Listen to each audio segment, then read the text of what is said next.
Hello and welcome to my new series, Tofgam in Edinburgh. You're welcome to join me as I wander around town looking at all the sights and sounds and everywhere this capital city has to offer.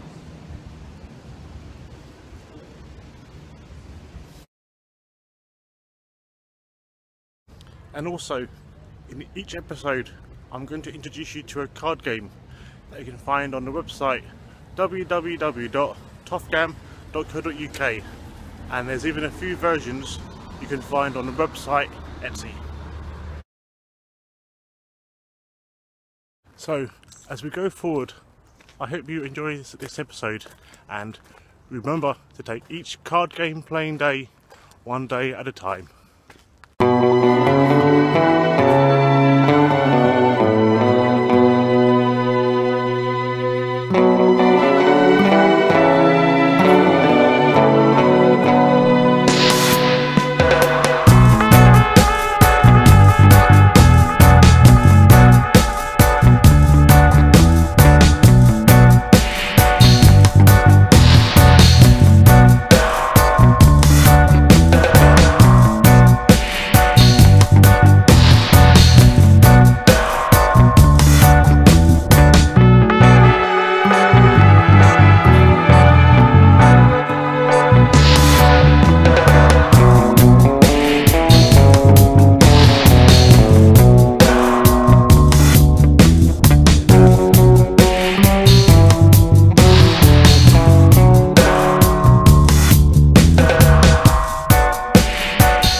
Hello, and thank you for joining me today as we take a wander down the Royal Mile. Now, starting off at the castle and ends just here. Now, the Royal Mile only meets half of its description. The castle, which is royal, the palace, which is royal, however, it's not 1 mile long. Technically, it's 1.2 miles long. But who cares? So, as we take a wander down, we're going to stop off 10 times to look at different things, and at the end you'll even get a little montage of the walk down. Just as we leave the esplanade, we come across our first thing, the Witch's Well. There's a little monument to one side. Now, back in the day, some women were thought to be witches and were put on trial. If they drowned, they were innocent. If they survived, they were a witch. And you can just see these two thingies here. The Witch's Well, which is a little info bitty there, and just to one side was a little fountain that was built to commemorate it.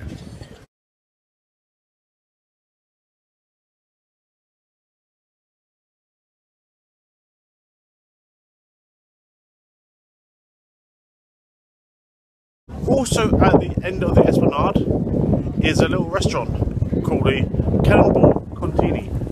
Now, thousands of people walk past it every day and don't realise the cannonball part of it.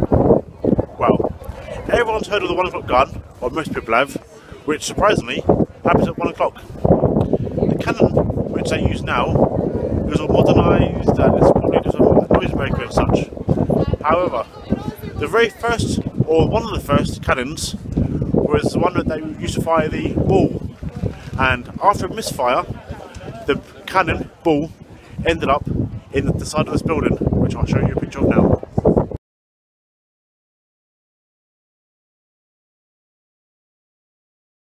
Now, this building behind me is St Giles Cathedral. Now, thousands of people walk past every day, but however, they walk down the main bit of the Royal Mile. Now what people don't actually realise is there's a little bit behind it, which where we're going to now, which is now used as a car park. Well, back in the day, when Edinburgh was less civilised as it is now and less built up and such, there used to be a little graveyard and such around the back. Now, I don't know the full story of John Knox, and maybe something I'll look into later on, but I do know there's a building halfway down the mile that's built in his name, but there's also a little car park space here, which is number 23, I believe, which is where his graveyard, where his gravestone is, or where his grave is when it was a graveyard. And yep, so here we are now. I'm just going to stop, and here we are now, just this one here, this little square here by number 23. I'll just take a quick picture to show you guys.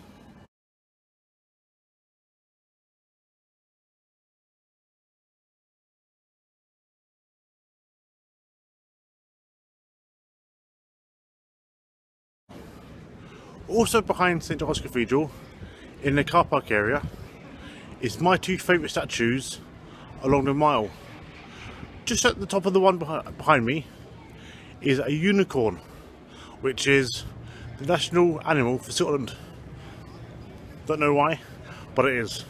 But also, my second favourite monument is one of James Braidwood, which is just behind me now.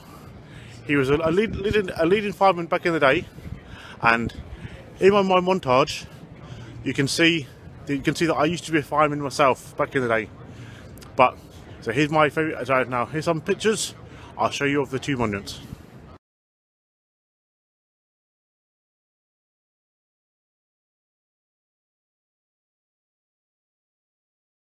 Now, back in the day, the plumbing and such wasn't like what it is now.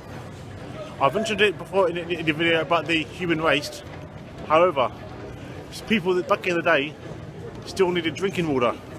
Now, there was no plumbing like taps we get nowadays. You can turn it, you got instant water, or visit your local shop and buy bottles of stuff. Now, along the mile, there's two of these things here, which is watering holes. So, someone from the family, or you'd get people doing it for you. They'd come here, press the lever thingy, and out of it would come water, out of the mouth, and such.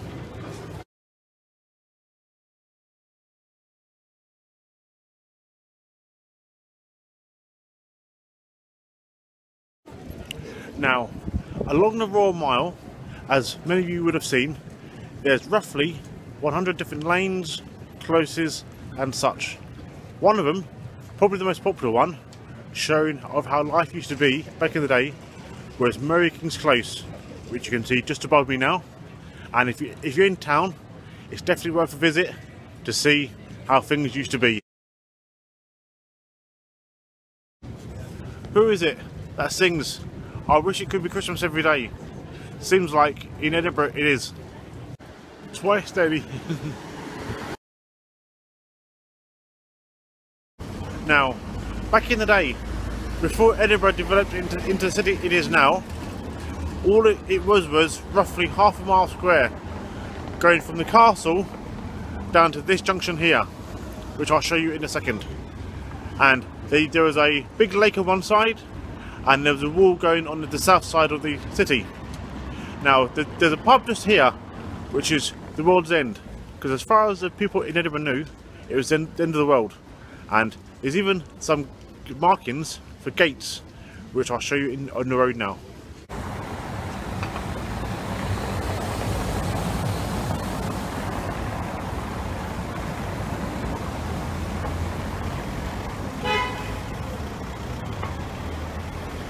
So, there was a big gatehouse and all sorts, allowing access into the city from this end. Now, just above the gatehouse, there's a big bell. But if you look in the distance just there, above my shoulder, you can just about see a bell on the top of the building. That bell used to be on top of the gatehouse. Now, if you look to the very end of the road, just by the orange bus, you can see a wall. That was a continuation of the wall, denoting the city boundaries. Now, this is Canongate Church. This is where Zara Phillips and Mike Tyndall got married a few years back. Now, there's a few things about here which a lot of people don't realise, which I didn't realise for a while. Now, if you look at the very top of this, might not be able to see it too good, but at the very top of this church is a statue of a golden fleece, which I'll show you a better picture of later on. But another thing which a lot of people don't realise is I'm going to go through to this bit here, and this. The second thing is this tree that was laid by Prince Philip back in a few years back, which I'll show you a better picture of later on. And the final thing is we're going to go to this little statue, this grave thing just here. Now, you must have had a good stonemason or something, and this little, like a little, I'll just show you a better picture of this side, this one here, and a little animals and a boy all shaped into it. So I'll just take some pictures and I'll show you some better ones now.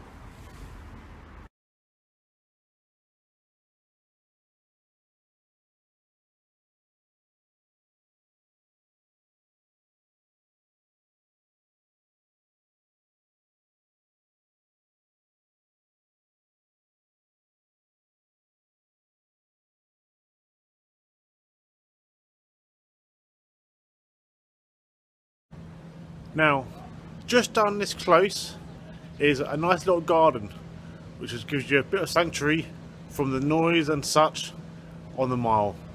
So I'll take a little wander through and I'll show you the pictures.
So now, after we've walked down the Royal Mile, what card game shall we play?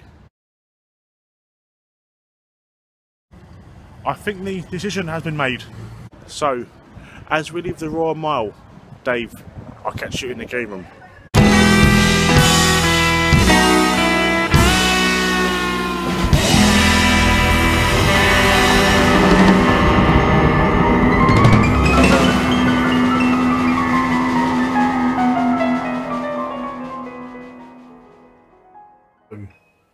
With this being at least a two-player game, my opposition for today and this series is Dave Corman from Corman Productions.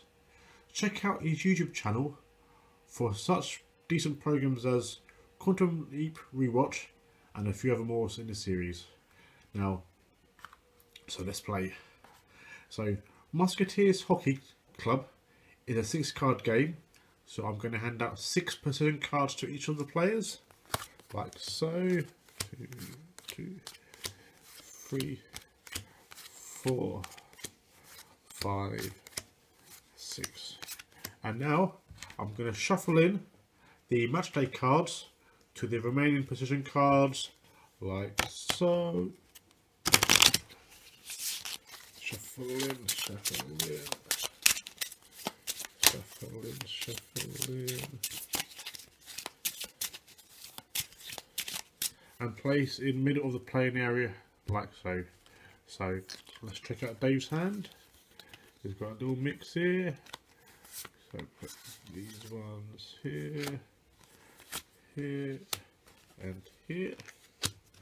And my hand is as follows. Put this one here, put these 2 here, and these 3 here. Now, as usual, Dave Corman goes first, so I'll just put the first one like so. Oh, he needs a keeper, so I'll put this one here.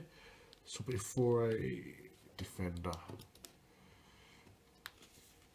I put the swaps players there.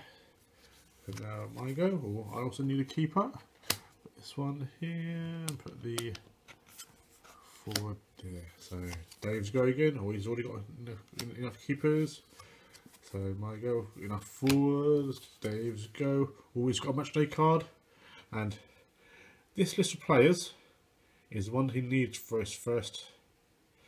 This is for the first game, so he needs. Let's have a little look. He's got 1 keeper, which he's got. And he needs 2 defenders, 1, 2, 1 midfielder, and a forward. So we'll put the required players there, and we'll put Dave's first card match that he's won over to one side. Now it's my go. Oh, I've got enough midfielders for now, so I'll put this one here. Dave's go. As Dave was depleted in the last game, he can now rebuild his hand, his squad back up to 6 players. So put that there. My go. I need a defender. That one there. Place for forward. Dave's go. Oh, he doesn't have enough players right now to for this game, so we'll put this player, the matchday card, in the middle of the playing area. My go. I've got enough midfielders. So Dave's hand. Oh, he doesn't quite have the correct players either again, so we'll put this one back here. My go. I've got enough midfielders. Dave's go. Build up his squad again. Mine. Enough defenders. Dave's. Build up his midfield. My go. Enough keepers. Dave's go. Put this one back here. Also, now, from this is a matchday card for me, and I've got enough for this game.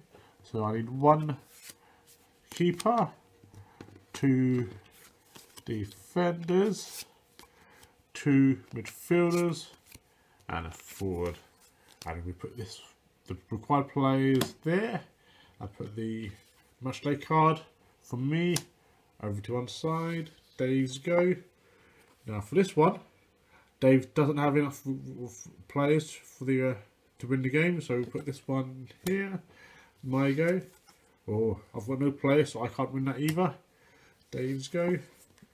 Dave can Dave's still rebuilding. For me, that's got a keeper, so I'm gonna I'm rebuilding as well. Dave's go. Now for this game, Dave doesn't have a keeper, so put that one just there. My go. I don't have the required play, so put this one just here.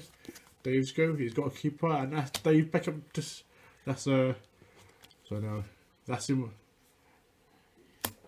replacing now with 6 players. So my go. I don't have the required player, so put this one here. Dave's go. Or now for this game, Dave's got the required players. Now he's got 1 keeper, 1 midfielder, and a forward. So put this one here, and that's Dave up to 2 matchday cards at his 1. Now in the rules it does say first person to win 3 matchday cards, or player to have all 12 have been won, and whoever has the most wins. But as this was just a sample game, we played just up to 2. So as a result of that game, let's put the score onto the board.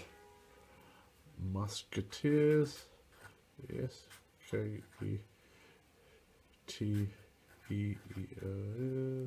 hockey, 6s.